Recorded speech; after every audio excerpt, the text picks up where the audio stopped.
Let me tell you something before you go. Whenever people come see me live, I try to say something meaningful to people. You know, I'm in the laugh business. That's my gift. That's what God gave me at birth. Your gift is the thing that you do the absolute best with the least amount of effort. I want to tell you something that can help enrich your life. It's a sure sign from God that He ain't through with you because He wakes you up in the morning. When He's done, you won't wake up no more. But as long as you're waking up, that means He has something for you that He hasn't been able to give to you for whatever the reason. I'm going to help you get to that reason a little bit quicker. I want to tell you something that I learned that changed my life. I was reading a book one time that had a quote in there from Albert Einstein. And Albert Einstein said, "Imagination is everything. It's the preview to life's coming attractions." If you think about that, that's a really, really true statement. Because everything you see in this world came from somebody's imagination. Everything. Somebody was talking on the phone one day, on that wall phone, connected to the cord, and tried to walk, and it didn't go no further. And he wanted to just go outside and get something out the car. Somebody said, "You know what? I wish I could take this phone outside." Everybody in here got a cell phone. It was in somebody's imagination. Somebody imagined that. Somebody imagined everything. Somebody got tired of walking. Somebody got tired of driving cars. Somebody said, "We're gonna fly." You're not finna fly. Everybody in here done been on a plane. See, your imagination is the evidence of things not seen. You know why they call it the evidence of things not seen? Your imagination, you the only one can see it. You're the only one can see it. See, so all this stuff you've been imagining was not some hocus pocus. When you imagine stuff, it's actually God showing you a preview of a coming attraction He has for you. That's what your imagination is. Why do you keep imagining yourself with a second home? Because God wants you to have a second home. Why do you keep imagining yourself in a supervisory capacity on another job? Because God really wants you to have that. Why you keep dreaming of opening a business one day? That's because that's what God really got for you. And He put it in your imagination. The problem with your imagination, though, is you tell it to the wrong people. If you want to kill a big dream, tell it to a small-minded person. You can't, oh man. Think about this in your life. How many times have you had this really incredible idea and you took it to your family and your friends? You shared it with them and they shot it down. You know why they shot it down? Because they couldn't see it. Because God didn't put it in their imagination, He put it in yours. It was your evidence of things not seen. See, all this stuff you've been imagining, you ought to start working on it.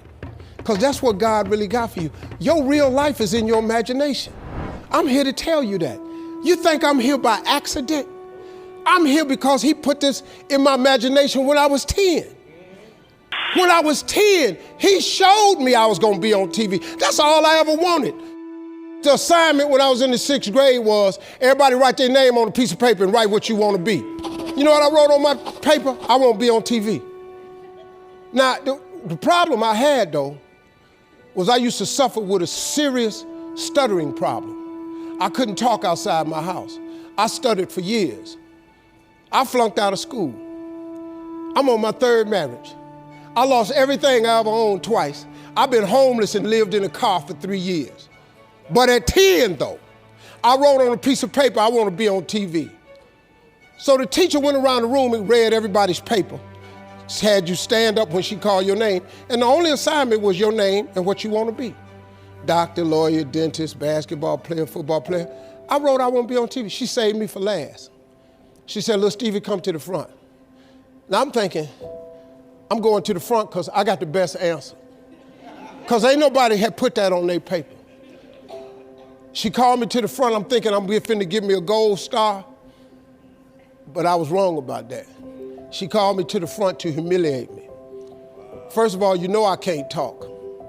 I suffered with stuttering stammer so bad, man. I couldn't talk at all. And that lady lit in on me.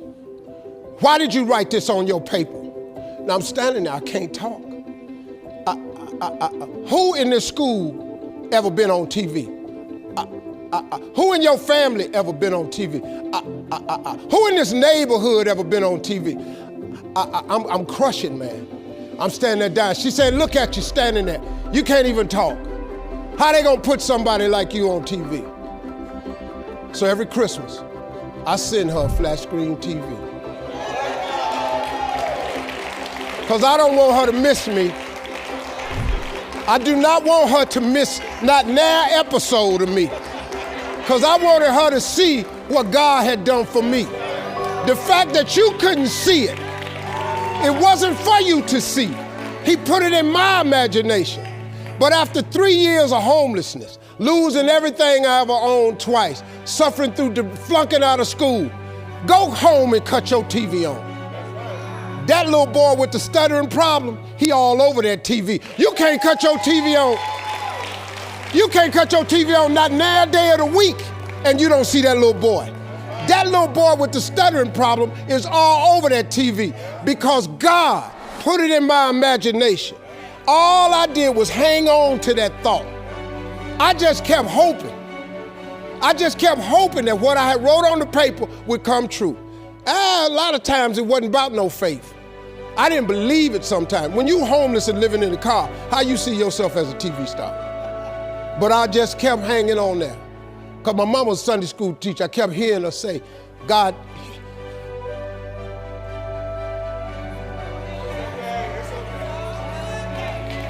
God didn't bring you this far to leave you. God didn't bring you this far to leave you. Why do you think he keeps waking you up? Because he got more for you. He got way more for you. He got plans for you. But he needs your faith. He just needs you to call on him. He needs you to dust off your imagination and just go for it. You got to try. Quit waking up thinking you ain't got no say-so in your life. You have a choice in this matter. You can't stop what happened to you, but you can doggone sure do something about what happened to you. Life is 10% what happened to you, is 90% what you do about it. Somebody in your family gonna die. Somebody in here gonna get fired. Somebody here gonna get an eviction notice. Somebody gonna get laid off. Somebody company gonna close. That's life. Somebody you love gonna break up with you. That's life. But what you gonna do about it though? Since it's gonna happen anyway. Trust me, go home and ask God to open up your imagination and then pursue it with everything in you and watch what he do for you. Appreciate y'all.